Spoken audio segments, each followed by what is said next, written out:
Bonsoir à tous. Le mercato se termine lundi soir et forcément le marché des transferts est plus agité que jamais. C'est pourquoi nous vous proposons exceptionnellement un journal du mercato ce samedi. On commence à Bordeaux. Après avoir enregistré l'arrivée d'Aïd Benasser hier, les Girondins cherchent à se renforcer en attaque. Et le club au scapulaire regarderait vers le Brésil en direction de Pedro de Fluminense. Déjà pisté l'été dernier, Bordeaux va retenter sa chance, mais devra faire face à la Fiorentina et l'AS Monaco également venus au renseignement. D'ailleurs, les Rouges et Blancs multiplient les pistes durant ce mercato.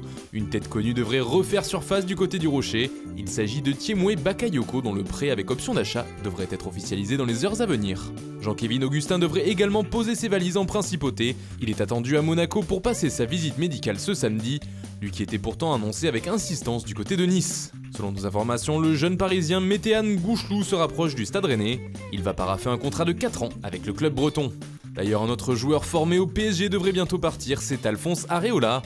Un départ vers le Real Madrid qui se ferait en même temps que l'arrivée de Keylor Navas.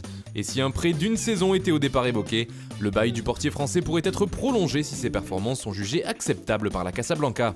Paris devrait payer un montant d'un peu plus de 13 millions d'euros pour valider la transaction et l'arrivée de Navas. D'ailleurs, le Real Madrid pourrait préparer une dernière surprise, et une grosse surprise, puisque les Madrilènes ont encore en réserve un budget XXL. On parle d'une enveloppe de 155 millions d'euros que Florentino Pérez pourrait lâcher sur un joueur d'ici la fin du mercato. Zinedine Zidane continuerait son forcing en coulisses pour arracher Paul Pogba à Manchester, mais les Red Devils comptent bien garder leur star encore une saison. Le Real Madrid se serait ainsi tourné vers Bruno Fernandes du Sporting, annoncé du côté de United justement ainsi qu'à City. L'international portugais pourrait donc partir vers la Casablanca. Les deux clubs seraient tombés d'accord sur un transfert d'environ 70 millions d'euros, seulement le joueur n'arriverait pas cet été. En effet, il ne devrait rejoindre la capitale espagnole qu'à l'hiver prochain, voire au mercato estival de 2020.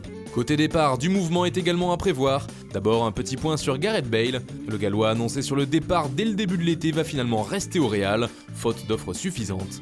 Et James Rodriguez devrait avoir le même destin, en tout cas, lui aurait fait son choix, rester à Madrid.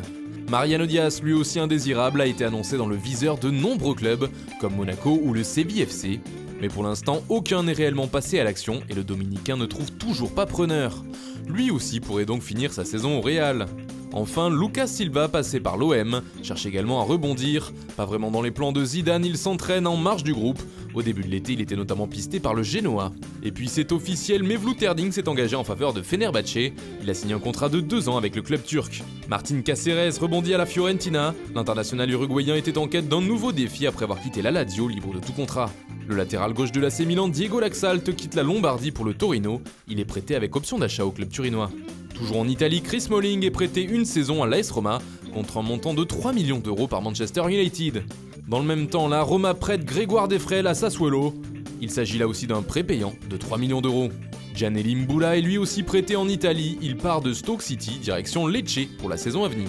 Stanley Nsoki rejoint l'OGC Nice, le jeune Titi parisien quitte son club formateur pour un montant estimé à 12 millions d'euros.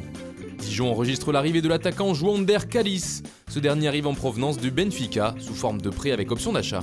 Yacine Benzia quitte une nouvelle fois Lille. Le milieu offensif est prêté pour une saison avec option d'achat à l'Olympiakos en Grèce. Boubacar Kamara prolonge à l'Olympique de Marseille de 2 saisons supplémentaires. Il est désormais lié à l'OM jusqu'en 2022. Pisté par Bordeaux, le milieu d'Arsenal Mohamed El Neni est finalement